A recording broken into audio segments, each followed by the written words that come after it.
Assalamualaikum warahmatullahi wabarakatuh. Apa kabar anak-anakku dimanapun berada? Semoga senantiasa dalam lindungan dan diberi kesehatan oleh Allah. Meskipun masih dalam suasana belajar di rumah, tetap semangat ya. Belajar dapat dilakukan di mana saja. Hari ini kita belajar mengenai pecahan subbab berbagai bentuk pecahan. Tujuan pembelajaran kita hari ini adalah siswa mampu mengidentifikasi berbagai bentuk pecahan. Di sesi sebelumnya, kita sudah berkenalan tentang arti pecahan. Di sesi ini, kita akan membahas mengenai berbagai bentuk pecahan. Pecahan itu dibagi menjadi 4 macam. Pertama, pecahan biasa. Contoh, 2/3. Kedua, pecahan campuran. Contoh, 4/1/3. Ketiga, persen. Contoh, 25%. Dan terakhir, pecahan desimal. Contoh, 0,25. Sekarang kita akan berkenalan dengan pecahan biasa.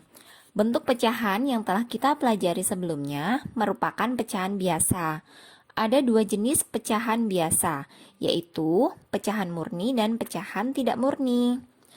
Apa ya pecahan murni itu? Pecahan murni adalah pecahan yang pembilangnya lebih kecil dari penyebutnya.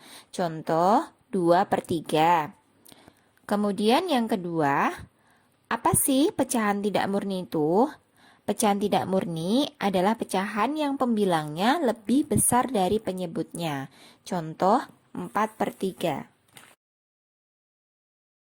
Selanjutnya mengenai pecahan campuran. Pecahan campuran terdiri atas bilangan bulat dan pecahan. Contoh, 3/5. 3 itu sebagai bilangan bulatnya dan 2/5 sebagai pecahannya.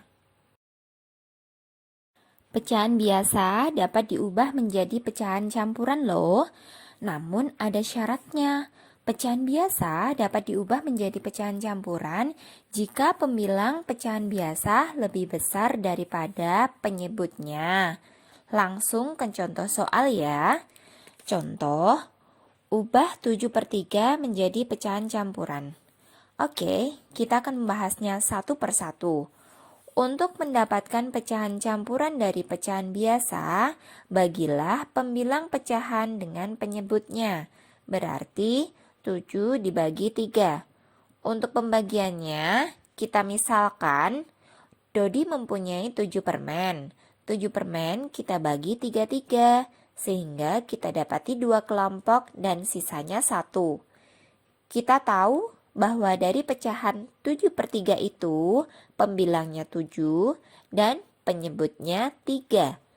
Sehingga dari penjelasan tersebut kita dapati 2 kelompok, sisanya 1 dan penyebutnya 3.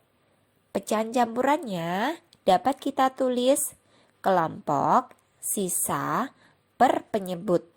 Hasilnya 2/1/3. 2 tadi sebagai kelompoknya, sisanya 1, kemudian penyebutnya 3.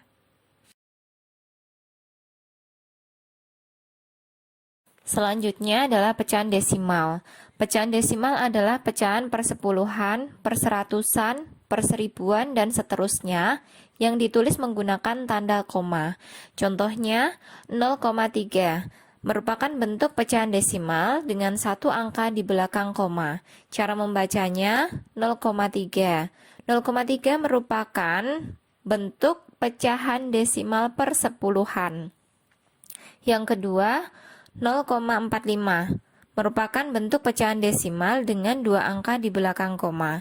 Cara membacanya 0,45. 0,45 merupakan pecahan per seratusan. Yang terakhir 0,167 merupakan bentuk pecahan desimal dengan tiga angka di belakang koma. Cara bacanya 0,167. 0,167 merupakan bentuk pecahan per seribuan. Yang terakhir adalah persen. Persen adalah bentuk lain dari pecahan berpenyebut 100, ditulis dengan lambang persen. Contohnya ya, ketika kita berkunjung ke supermarket atau toko, kita sering melihat tulisan Shell 50%. Nah, 50% inilah yang kita sebut dengan persen. 50% merupakan nama lain dari 50 per 100. Itu tadi pembahasan di video pembelajaran kita hari ini. Di sesi selanjutnya, kita akan belajar caranya mengubah berbagai bentuk pecahan. Jangan lupa tugas portofolio dari Ustadzah dikerjakan di rumah ya. Jika ada kesulitan, silahkan langsung japri ke Ustadzah. Insya Allah Ustadzah akan membantu. Sekian pembelajaran hari ini dan terima kasih. Wassalamualaikum warahmatullahi wabarakatuh.